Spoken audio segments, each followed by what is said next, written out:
Nothing to fear, yeah, we there are clear.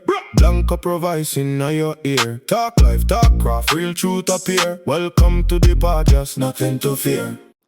Welcome back to the Nothing to Fear podcast. I'm your host, Blanco Pro, along with my co-host over there, Alex Webb. What's up, Alex? What's up, Blanco? Yeah, man. Today we have a story about taking chances, starting over, entrepreneurship, Jamaican culture, and having a courage to build something from the ground up. Introduce Phyllis, which is our guest today, and highlight that only 4 years ago she was coming from Kingston, Jamaica, after previously working on a bus operating with JUTC. That's my homegirl right here. You know what I'm saying? And today she's is building business in New York. Phyllis, welcome to the Nothing to Fear podcast. How are you doing? Thank you for having me. I'm good. I'm good? good. How are you, Alex? Talk to me. I'm great. Happy to be here. This is the first time I'm with a guest, so Yes. I am like all sorts of intrigued and curious and excited. So it's a pleasure. Nice. Phyllis, before we talk about the restaurant and everything you're doing today, take us back 4 years ago. Who was Phyllis Beggs when she first arrived in New York? Okay, so when I first arrived in New York, I was not Phyllice Beggs at that time. I was Phyllice Phillips. I did arrive here Oh, okay. with my partner, of course, but it wasn't that. But nonetheless, I am Mrs. Beggs. Yes, Mrs. Beggs. So 4 years ago, what it was like I'm just here, starting over, deciding, all right, this is a new step to take and to just build something new for me and my family because I done already explore all of my beautiful island and I'm now ready for the next step in my life. So I was like, okay, this is where I'm gonna go. Not only that, I had just had my son, who is now 5, and I found out that at that time he wasn't progressing as how I thought he would, and I brought him back to do some checks to find out that later on he was autistic. And I was like, thank God I made the best decision I made when I said, okay, I'm gonna make the move. Like that pushed me to make the move because I know here in the United States is where he would come and get the best treatment. Which is right. So that's what happened. And then history began right there. Wow. Crazy. What made you choose New York? Was that always on your heart if you came to the U.S.? Yes, because when I first started traveling in 2013, it was back and forth because I used to play netball. Okay. I used to play netball. I'm a netballer for the, oh God. Cool. It's okay. It's really a shame that I'm still a part of the club and forget. I love it. It's Bring us Jamaican. a bit some It photos. happens. Yes, Police National Yeah. Okay. Sports, Police National Netball Team, PNNT, Police National Netball Team. That is my team at Elliston. It's a community team. It includes civilian and police officers. I am still a part of the executive body of that team, but I was a player, and that's how I got my visa. And so I used to come to Florida every year at the same time and play ball. And then our family started migrating to the New York, and then I started coming over to New York. And then New York is just what I like. I'm a city girl, so I like the pace of New York, and Keep I it am going. this. Keep you on the heels. Yes, I am the fast girl. Yep. Let's roll back a Yes. little bit. You mentioned that you start over. I just want to correct you. It's not start over. You take the leap of faith. Yes, Take the leap of faith. I did. You understand what you was doing, and you know yourself. You know what I mean? I did. Yeah. And you spoke about your son autism. It's not a bad thing. No, absolutely Not a not. bad thing. It's a great thing. I deal with a lot of autism kids, and they're very, very special kids. Okay? Yes. Yeah. It's really not a bad thing because I never knew anything about it until I realized he wasn't doing certain things at certain age. As my oldest at the time, even though she was 15, when she started, she knew my name, my phone number, and my address at 1 year and 6 months. That's my oldest. So when I realized my son wasn't doing what she was doing, which is my second child, I was like, oh, he's a boy, he's just probably slow. But then I started reading and understanding, and then me and my daughter would look at it like, Mommy, she would say, Mommy, you realize he's spinning the wheel? And we were like, so when they told us, we weren't surprised. I was like, God, why me? But then why not me? What is so special about me to not have an autistic child? And then, honestly speaking, my son taught me a lot of patience, Of course. a lot You need it. Yeah. that I didn't have. Yeah. I know exactly what it's your son. Let me tell you, by the way, I'm a barber, but I don't see myself as a barber. I'm a stylist because I take it to a next level. I deal with a lot of autism kids. They're very special. They grab some stuff very fast, and their brain is like Chat GBT. They process stuff. They're fast, super fast. So that's an amazing thing to have to deal with an autism kid. I just want to let you know that. So you develop your patience, and it built you even more stronger Yes, for yourself. yes, You understand what I'm saying? yes. Yeah, I love the way you repositioned that, where you could have shown up and said, why me? But you chose to look at it through the lens of how beautiful that it is you, right? And one of my favorite things to live by is like, God doesn't give you what you can't handle. More than you can True, bear. You say that true. in Yeah. Jamaica, we say God don't give you more When than he you can bear. bear. Mm-hmm. And That's what I'm saying. like as you said, autistic kids are so very special. Special. Their intellect, it's been proven love time and them. time Yep. again. It's on they're simply like operating with magnified pieces of being that are that just teach us so much that we need to learn as adults and humans. Yeah. What are some other things that he's taught you besides patience?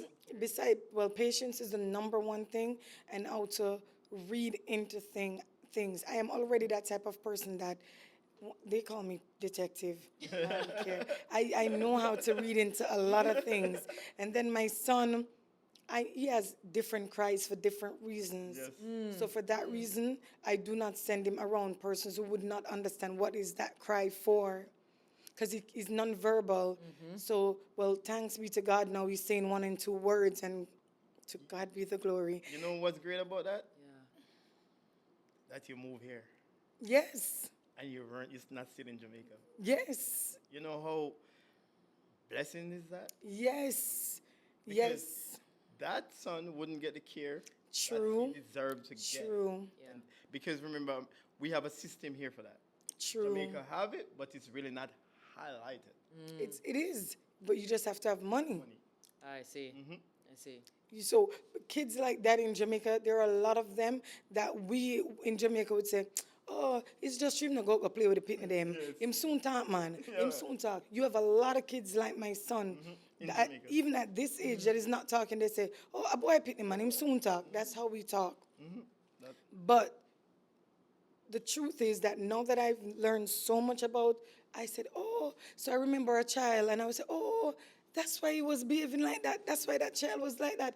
Because I never knew anything about being on the spectrum. Jamaica, Or anything like that. Jamaica, you need to step your game up because kids like those, they're special, and you don't need money to attend to those kids. Please put in something in the system to support those kids. We really need that.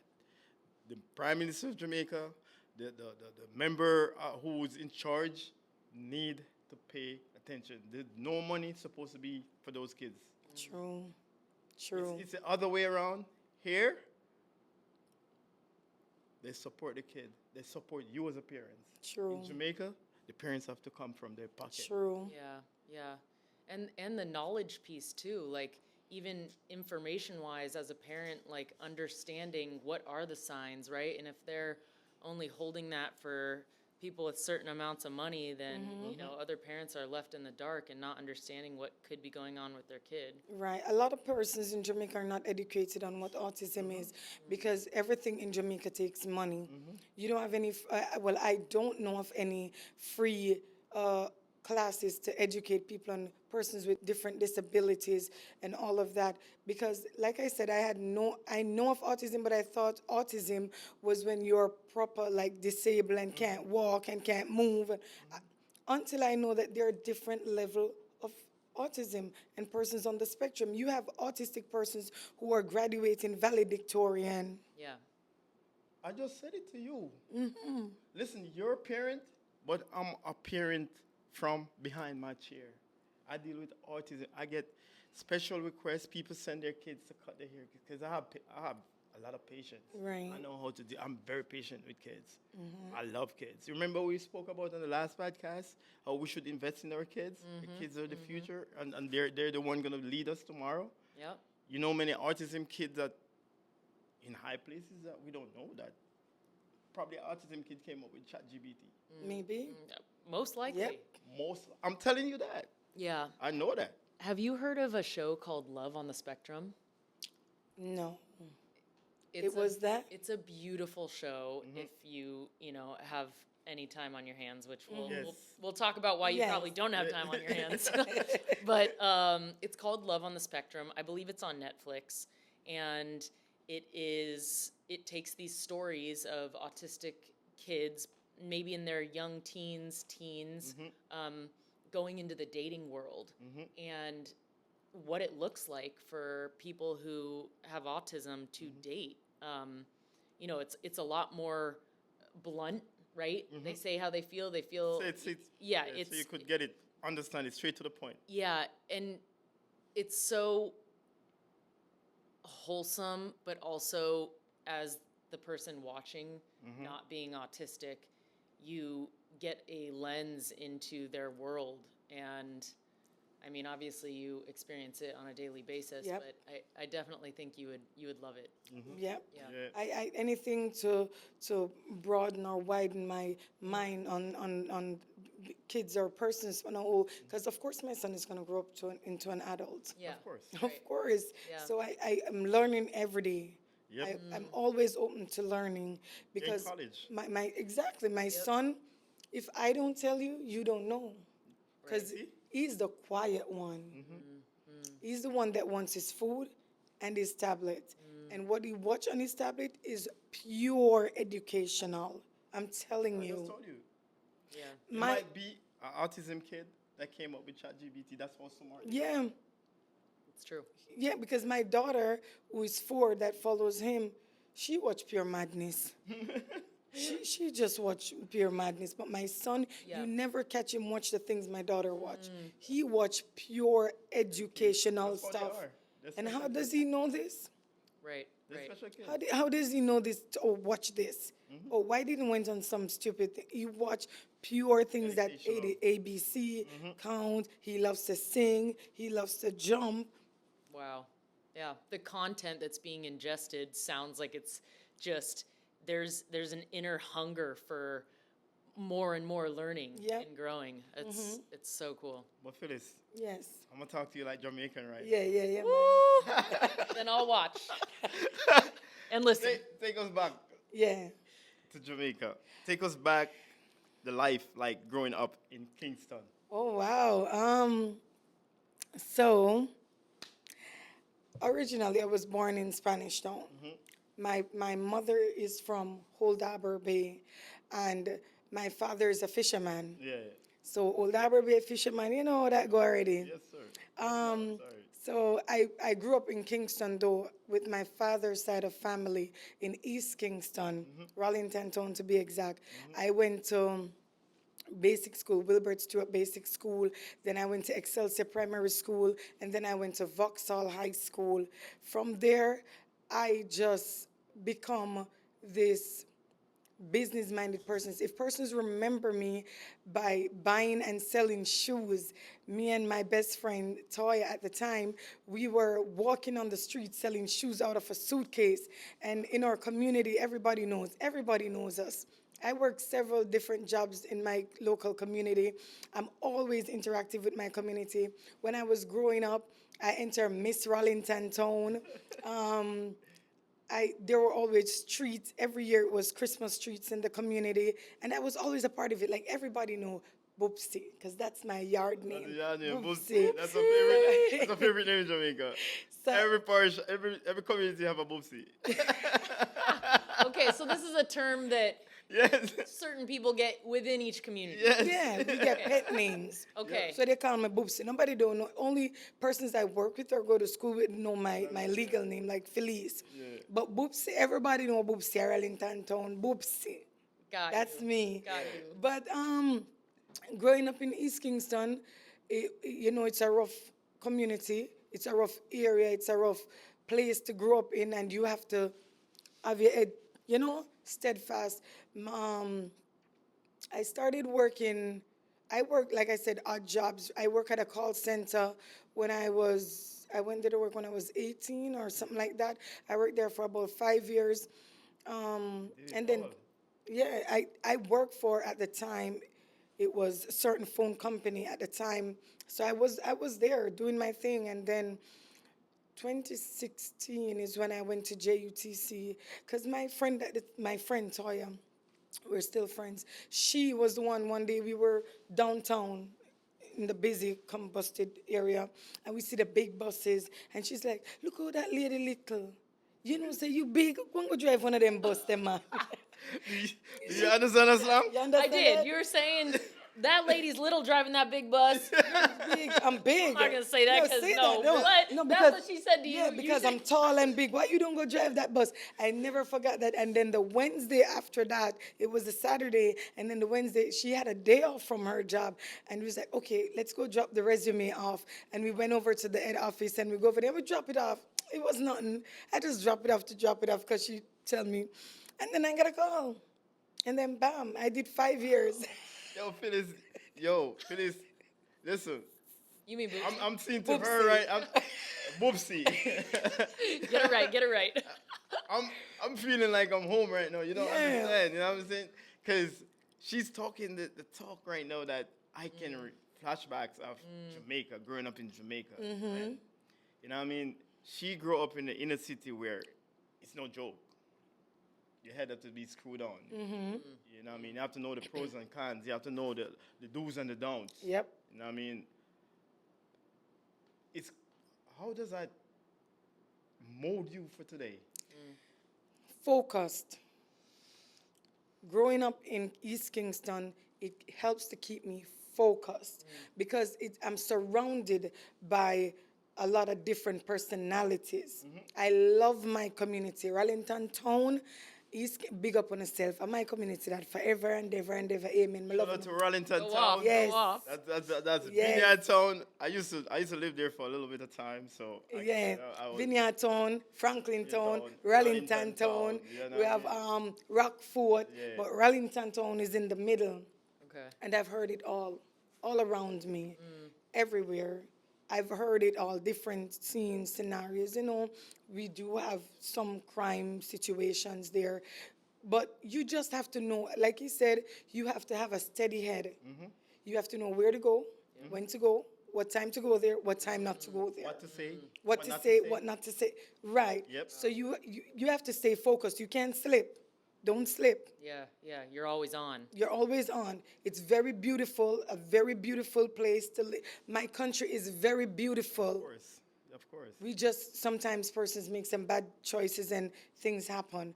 But growing up in Rollington Town, I enjoyed every single bit of it. Yeah. My grandmother, may her soul rest in peace. I have to talk about her because Condolences.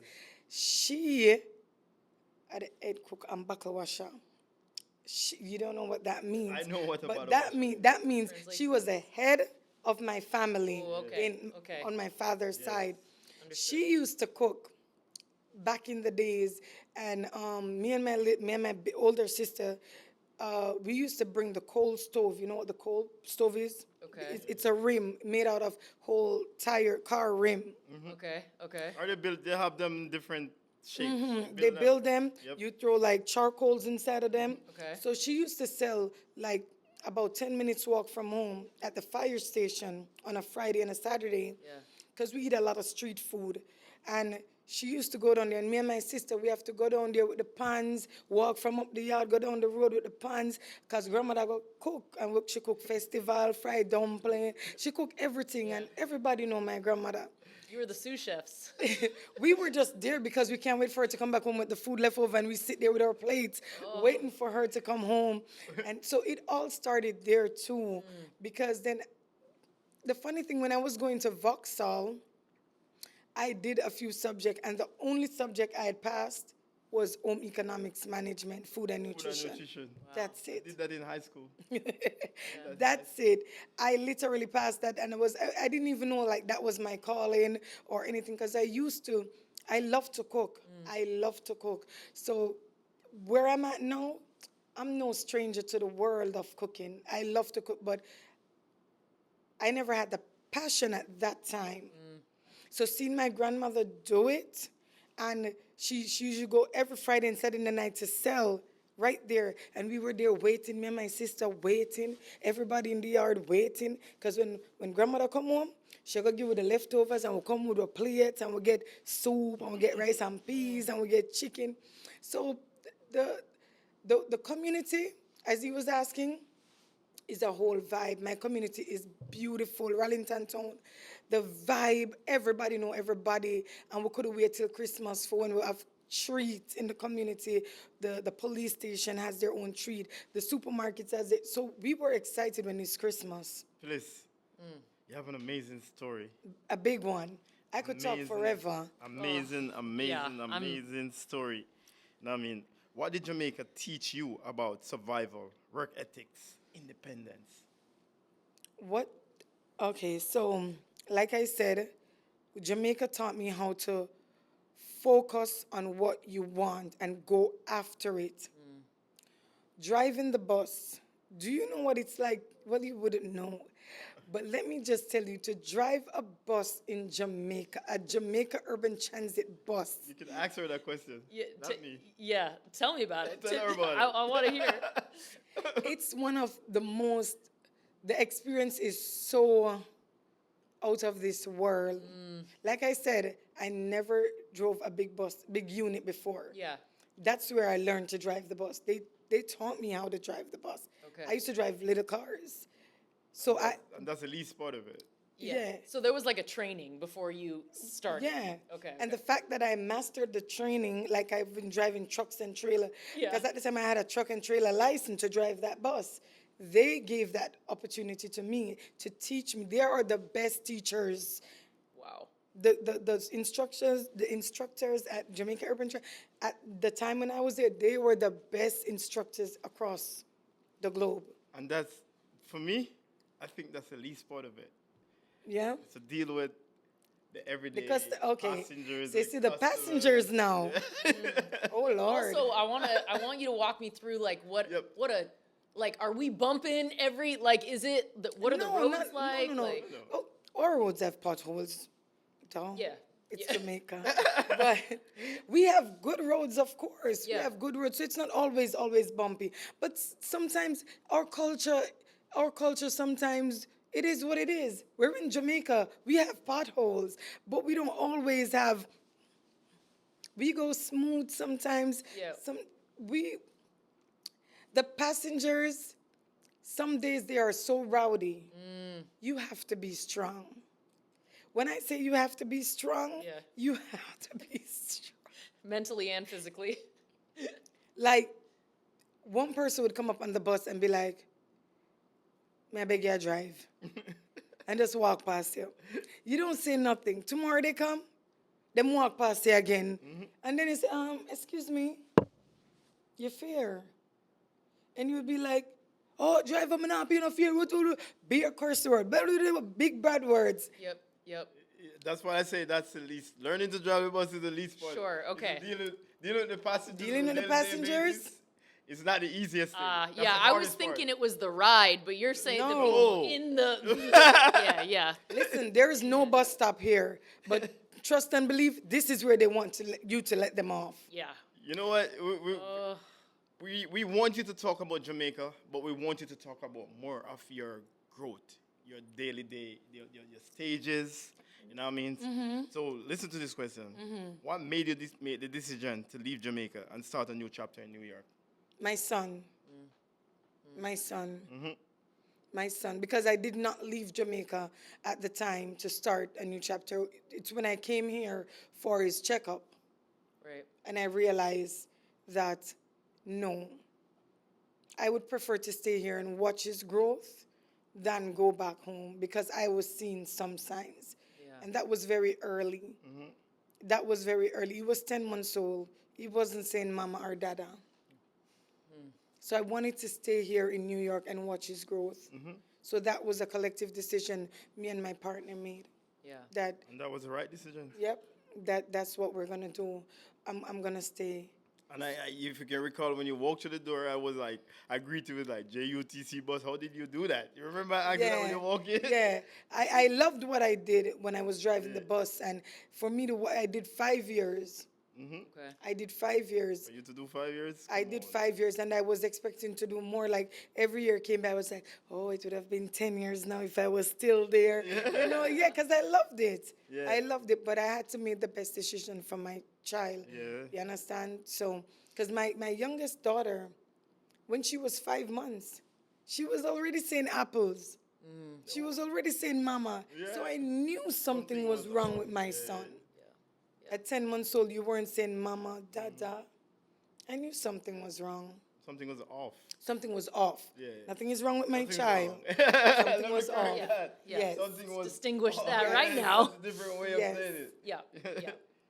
Yeah. I'm curious, when you committed to the decision to make the move officially to New York, at that time, had you decided, okay, when we get there, this is what we're doing, we're going to open a restaurant, and how did that unfold? No.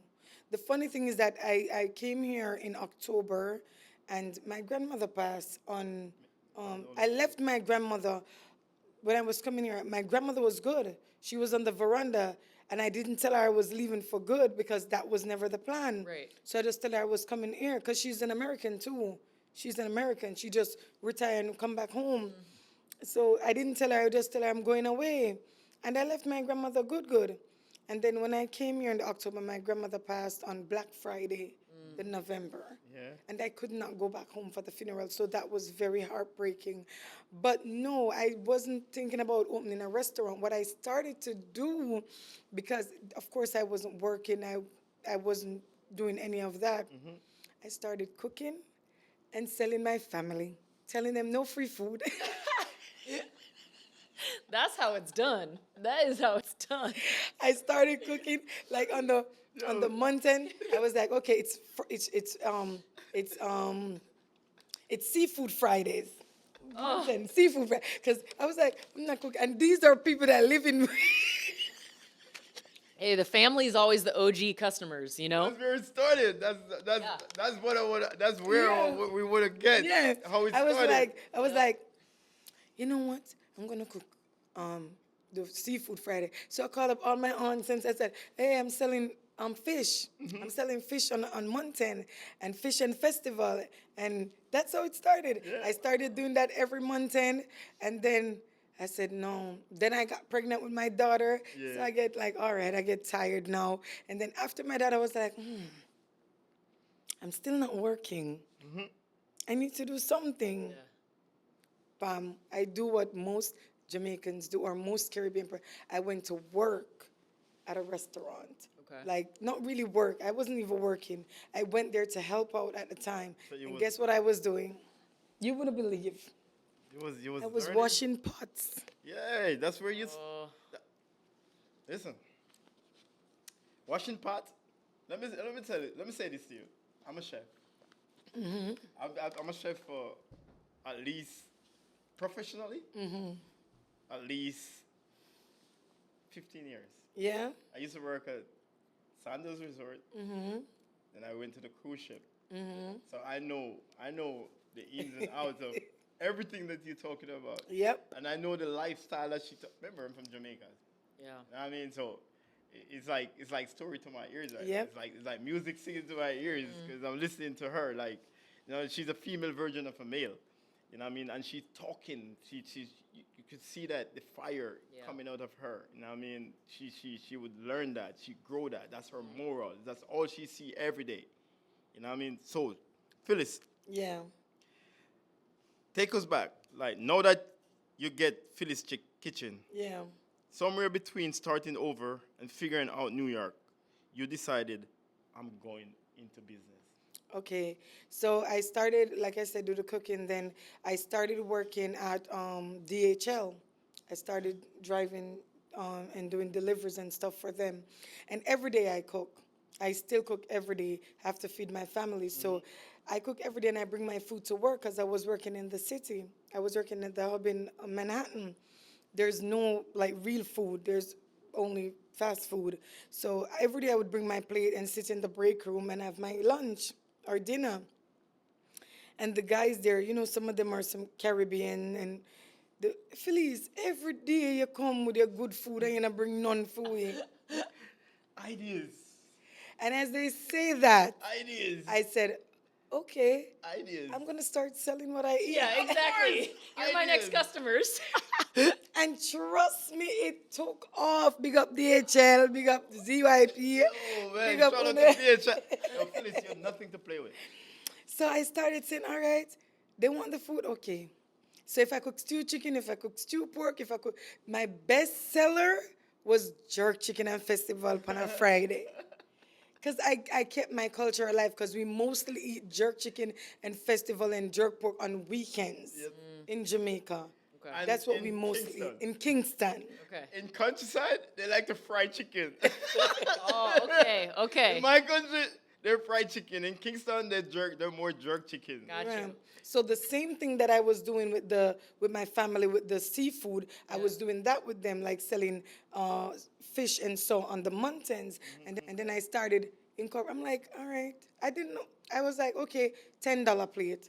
Would you believe that I travel an hour to work every day, and I have one bag here, and you know the pulley thing that you know the elderly yeah. persons would bring. I would bring that, and I'm traveling from Crown Heights to Manhattan.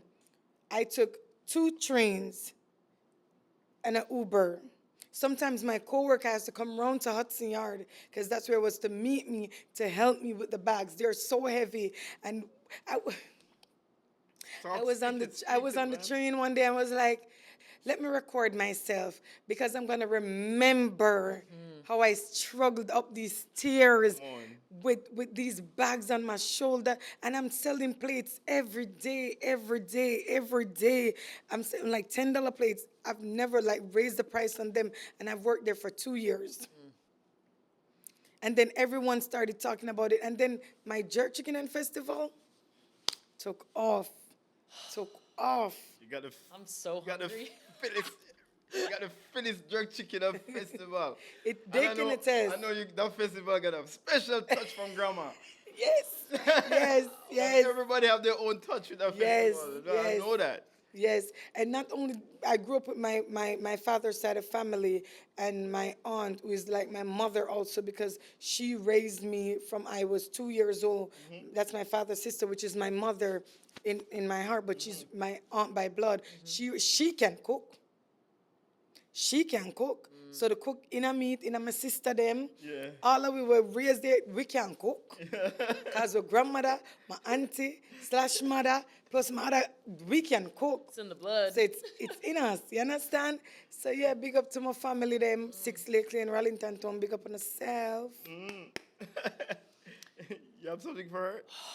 Yeah, I'm just thinking, I'm imagining you like in this time of your life.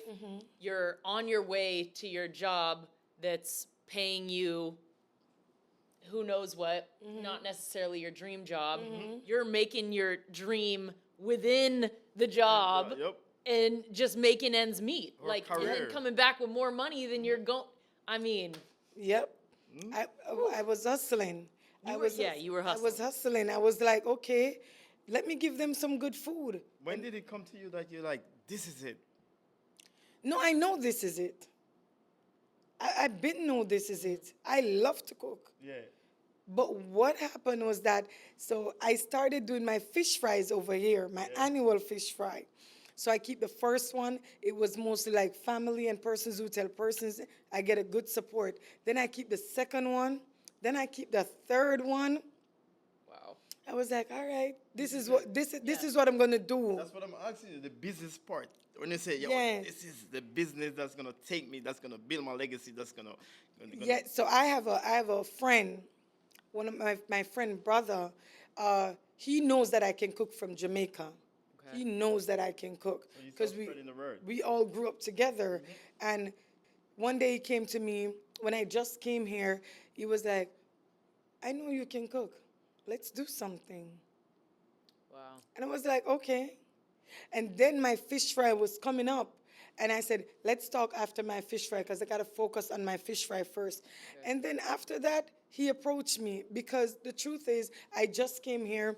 I am just making ends meet, getting used to the culture of New York City and all of that. So he was in a better financial position than I was. So he was like, let's make it happen. You have the brains, and I'll finance it.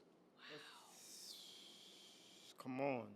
So he put all this trust in me, and I'm so forever humble and grateful that God has led you to me. You know yourself. Shout him You out. know yourself. I'm not gonna call his gonna call name, his name. but big up my business partner, Mr. Senior. Big up you for believing in me and what I can do, so we can do this together. You see that? That's a code Thank of Jamaica. you. She's not gonna call his name because she know that he Yes. don't like to be Right. in the spotlight. Yeah. Yes, You wanna but be- he know who he is. You know who he And is. from I say Mr. Senior, he know who he is. So just Mr. Senior, shout out the business partner in Phyllis that put Phyllis in this position today. yes. For her to be telling her story. Yes. And for her to meet her goals and her dreams and can build a legacy for her family. Thank and even you. your family too. Yes, thank you. Thank you. And I can't just stop saying thank you for believing in me and say, listen, I believe you, I trust you, I know that you can do this, and I'm doing it. And your sister, may I do it? We're coming for this kitchen. We're all coming over there.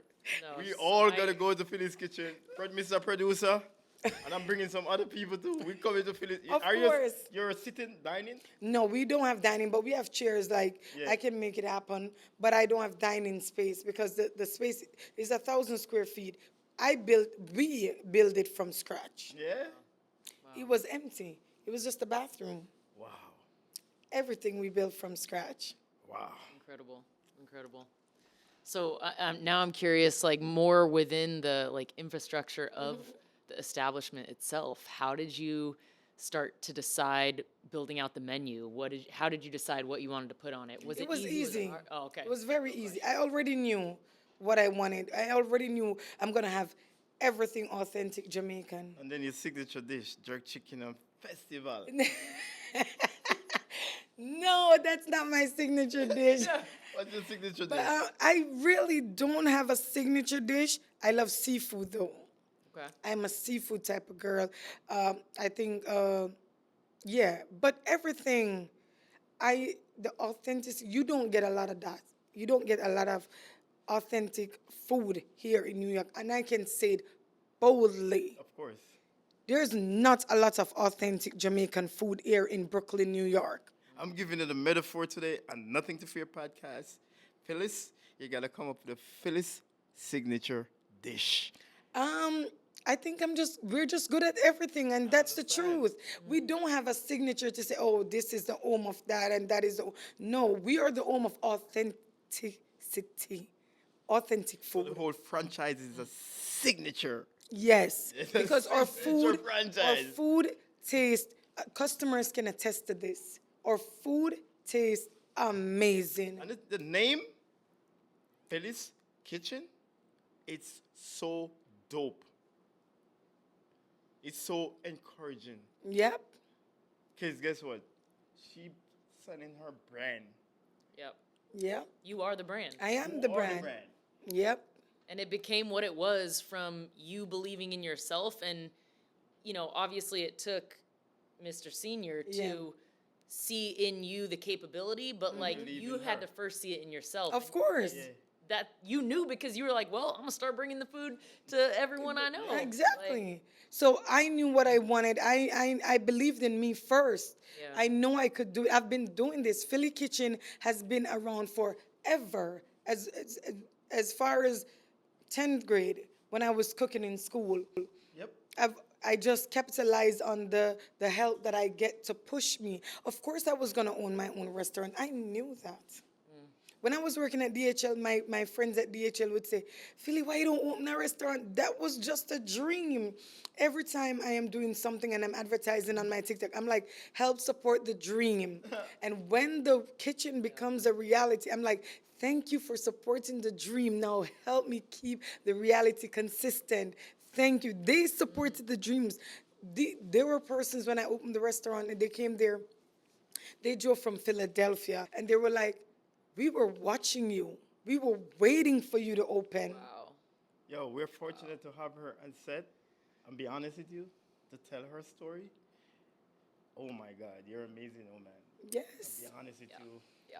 like the brand, you should start your own merch because you sell the brand, Yes.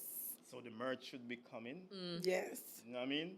Just work on that brand. Of to course. Keep it and protect it, Yes. and then it's an intellectual property. So Yes. you protect that. That's an amazing story. People will love that. People Of is gonna course. buy into that. You know what I mean? I love it. I love this story. I'm a Jamaican and I'm proud to have you here on set on Nothing to Fear podcast. What I want you to do right now, I want you to look into that camera and tell the people where they can find you on all social media network and your address for your restaurant, your business. Okay, so Right ahead.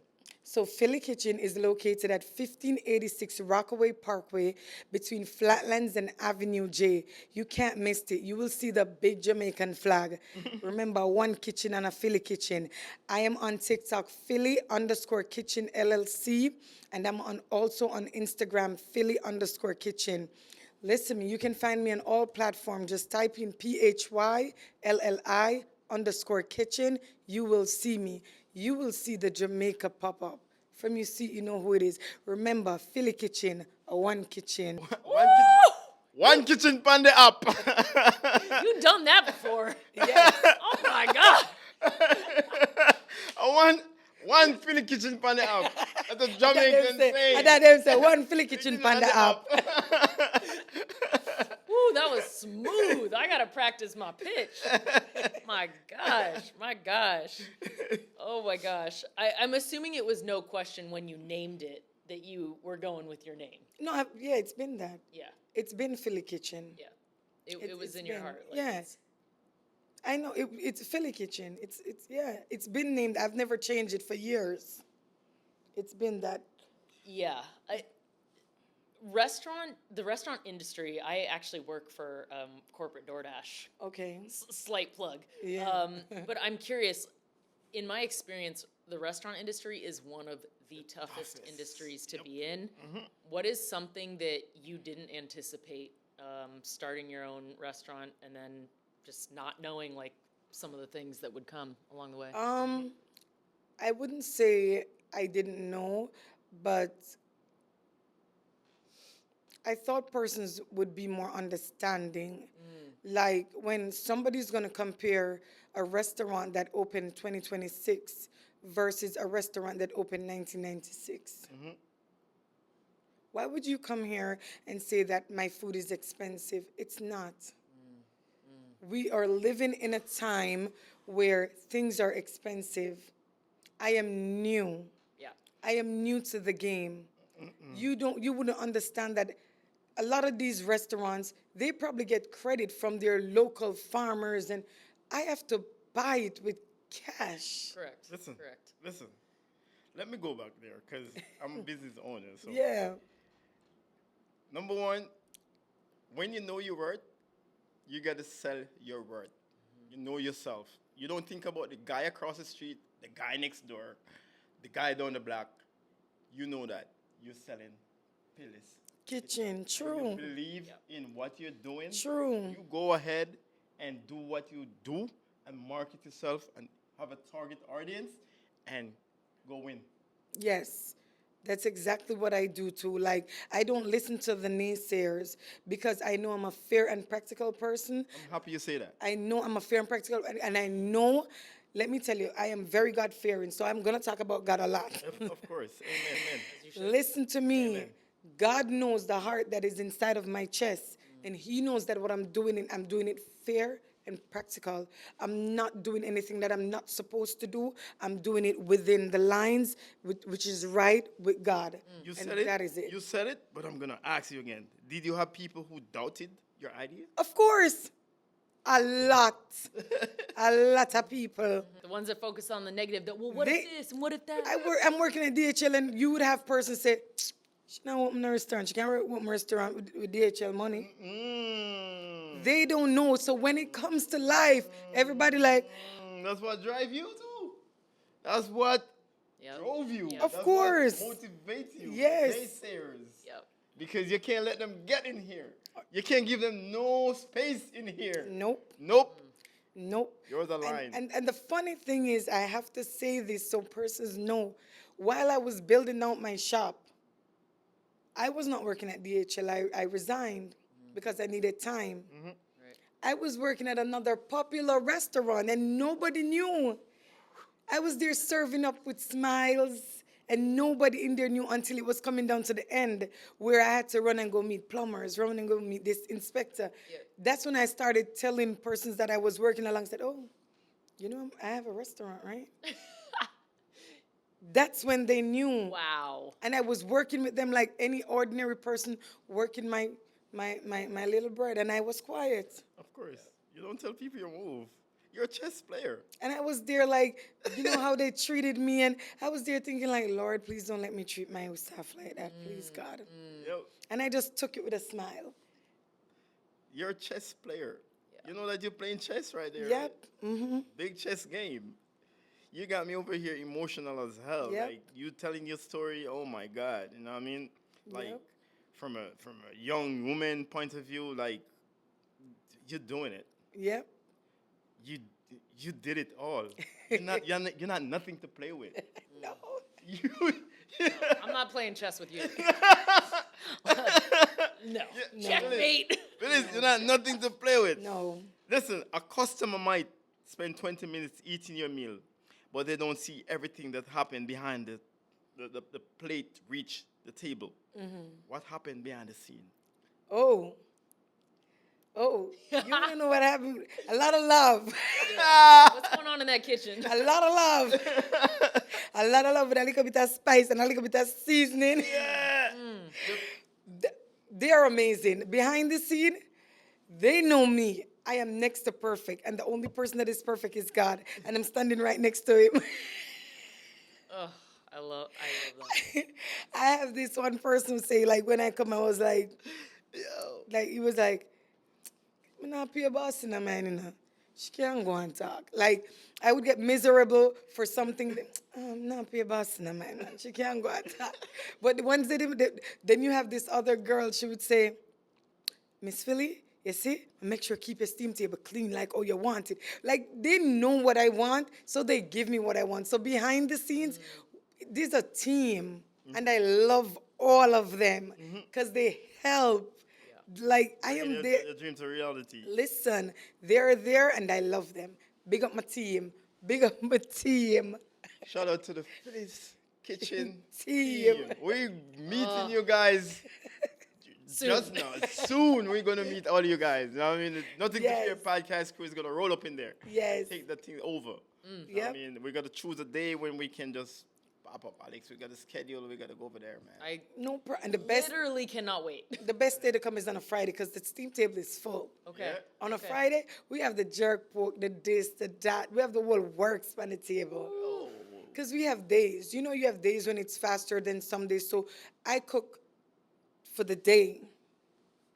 I cook for the day. So when persons come 7:30 and we're like, oh, we're all done, and we close at 9. Yeah. We close at 9, and food would be all done by 7:30. Yeah. Wow. And they would be like, everything done. Yeah. amazing. There's nothing you can do at that point. Sold out. And Phyllis, because that's amazing. I don't have any, and what I want to touch too, I know you probably, is I give back. Which is a great thing to do. I Community. love to give Community. back. We're going to touch that. We're going to touch, definitely going to touch that.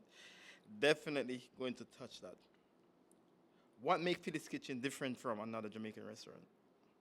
The authenticity that we bring, and I'm going to keep saying that. The customer service, top tier. Ne- The customer service in Philly Kitchen, I can say it with a broad chest. We're good. We know what we're doing because persons there with me, they know what to bring to my customers, so they deliver. The customer service and the food, chef kiss. There's this thread of integrity that just runs through you, and It's infectious. it is, and it's like the clearly like your relationship with God, you knowing exactly what the heart is, as you said, inside of your chest, your team being able to see and know exactly what you believe in, and them being inspired to want to work for you. Like, that's a leader. That is. Can I come work for you? You would love it there. I know I would. Would have broke you out. It'd be Jamaican instant. Woo! I got some learning to do. Yes. Clearly, with my patois, so. That should prepare you more for your partner. Right. No, literally. So you'd understand when she cuss the bad word, I said, what's that word? Yeah. You'd already know, oh, me know what you say. I'm going to be the one saying the bad words. Yeah. I mean, you mentioned it earlier, really briefly. We're going to get into it now. Like, why giving back to the community important to you? Okay, that's a very special topic for me because when I was driving the bus, I used to see a lot of kids come on the bus in the morning and they don't have bus fares, or they just look real shabby, they're like, they're not the cleanest at the time. And tears would come, and at the time I would say to my supervisor, if I had money, this is what I would do. I would want to run a breakfast program so I can give them something to eat in the morning, before they go to school. So at least I know they're not hungry. Of course. And I bring that over here with me. So my first give back was on the 5th of July. I was there and I was like, it's the 4th of July. I don't do barbecues like that. But the Sunday, I'm just going to open for breakfast. And then the rest of the day, It's for the it's free community. food. I gave jerk pork, jerk chicken, frost bread fruit, macaroni salad, corn. I just put it out there, and I gave away I bought a lot of chicken. I didn't have hand. The rain came down and stopped it in the night. I was tired, but I enjoy doing it. And the persons that came out, it gives me a good sleep that night. You're anointed. You know that you're Yes. protected, right? Yes. You know that you can't be touched, right? Oh, yeah. Of course. Crazy. Listen. God cover Listen. me. She knows. Listen, Phyllis. Yo, listen. You're speaking to the choir. I'm that guy. Yep. You know what I mean? I like to give back. Love it. Now, just today, it's not my show. It's Phyllis' show. But just today, I went to BJ's to go shop to buy some water and stuff like that. Walking out BJ's with the cart, I didn't have much. I have water, because I don't really eat a lot of stuff. Yeah. And there's this kid, this boy. He looked like at least 12 years old. He walked up to me, and he was like, "Sir, can I help you so you could just tip me?" I really didn't have to do it. I was like, "Word?" I was like, "Let's go." So he was walking with me. I was like, "You're supposed to push the cart. You're helping me, right?" So he reached. My car was like literally like 50 meters away. Like, I didn't need no help. Right. Well, but you know me, I love kids. Like, Oh, God. I really, really, really, really love kids. And I said, "Let's go, man." And I was like, "Oh, I don't have no cash on me. Do you have Cash App? Or to show you how I really want, he have Cash App." You know what I mean? So I stood there and I helped him put the stuff in the car too. And I like, "Do your parents know you're out here?" He said, "Yes." I said, "What's your parents? Where your parents from?" He said, "Sudan." I said, "Oh, Sudanese." He said, "I'm trying to save to buy a bike." I take his Cash App. and I gave him money. Yeah. Yeah. You know what I mean? And I teach him something too because he opened his Cash App and want me to put my phone over it. I was like, don't do that. Never put your phone to somebody else's phone. You don't know what they're doing. That's Right. dangerous. You know what I mean? So I take his Cash App handle and I Cash Up him some bread. Yeah. You know what I mean? Nice. He was Like, smiling. Kids He was just like, break me. come on, man. I love kids, man. Kids break me. If you want, I really should not even ask, but if you want to break me, Use a kid. get the kid involved. Yeah. Yeah. Even in movies, I'm watching these AI movies and crying. How them throw the kids, like literally, like why you had to hurt like kids break me. I love kids that are very manageable, respectable. I think I like talk to them and I resonate with them. And I just opened up, and I met a few kids. I met a few kids, Jamaicans and Asian, and there's this group of guys that they love food. They would come in and buy like 2 plates of food and eat it all at once. I was like, yo, you eat enough. So I remember they were graduating and I'm going, Auntie, we're graduating. I'm like, so you're leaving me? They said, no, we're going to high school.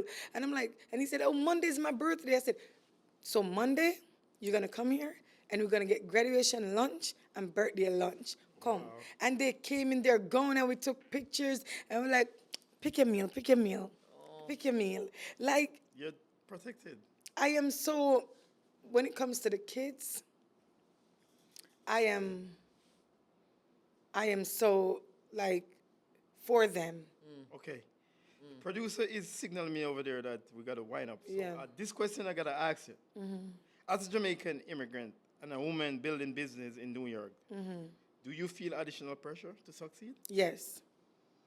As a woman, yes. Because being in this business, I am very new to being a restaurateur, and when I say I'm new, I'm new to the country, I'm new to the business. Overall, this is my first space. Yeah. I used to cook at home and sell, not in a physical space. So I'm learning, and I feel a lot of pressure, and I want to help my own. I want persons to know that you come in here as an immigrant, whether you are documented or undocumented, you must not give up. Do not give up. Do not succumb to the pressure, because the pressure will let you want to say, I'm done. I never did that, and it was not the smoothest road, but I am here today. Yeah, you're the voice. You're the voice for all the young lady out there. Yes.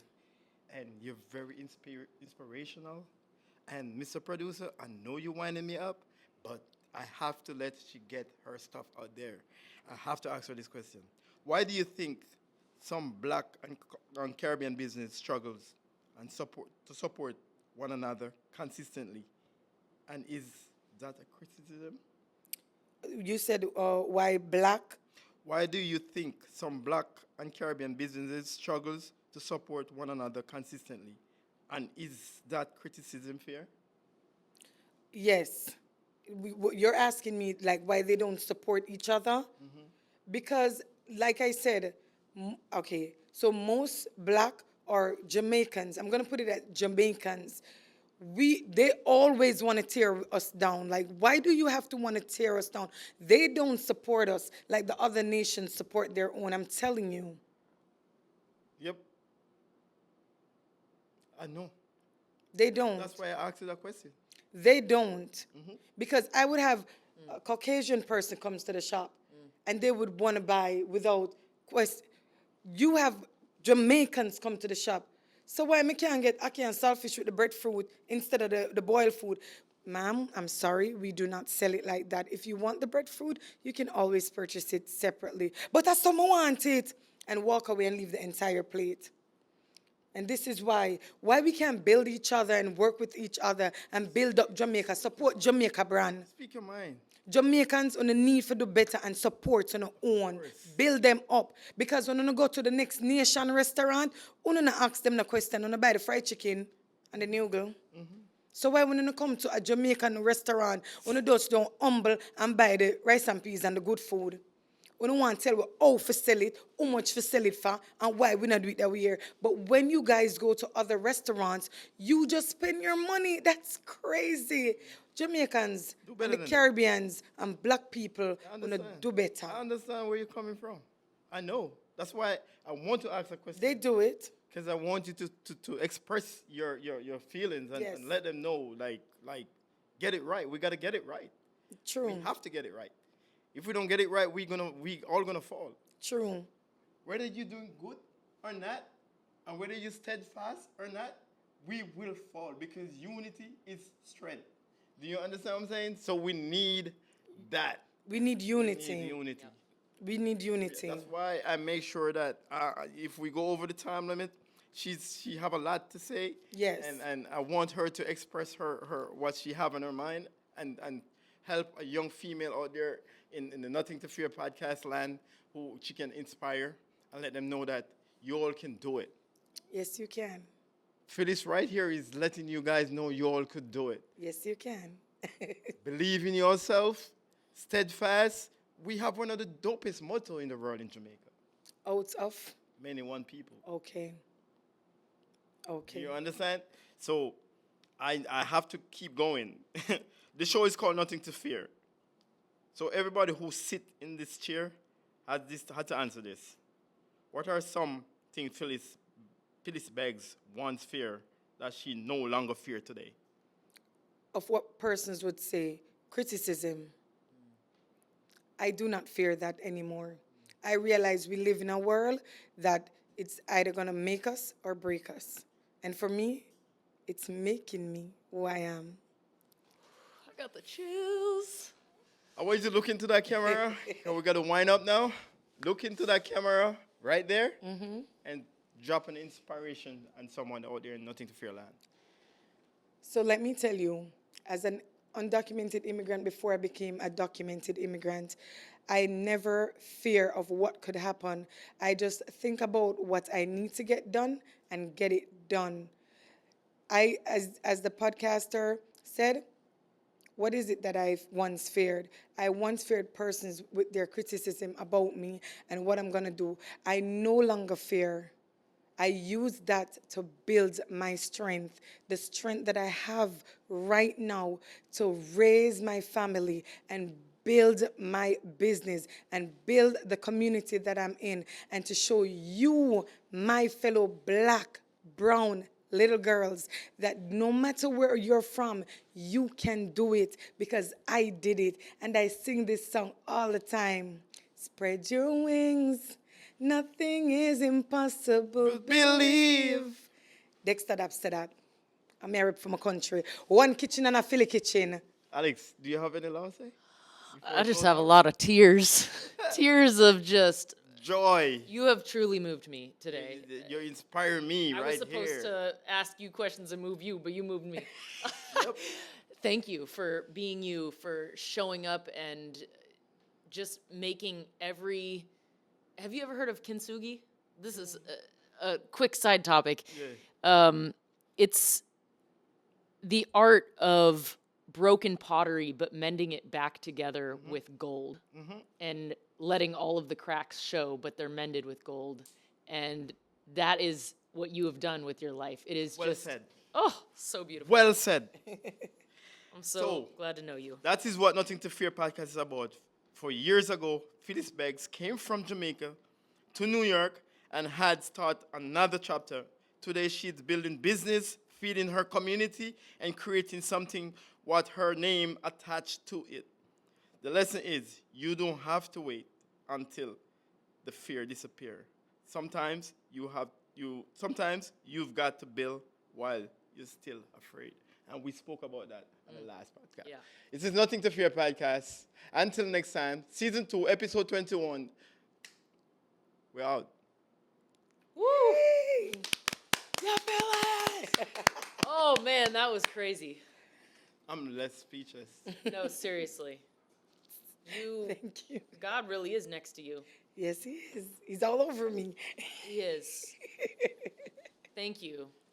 Nothing to fear, yeah, we they are clear. BlonkoPro voice in your ear. Talk life, talk craft, real truth appear. Welcome to the podcast, nothing to fear.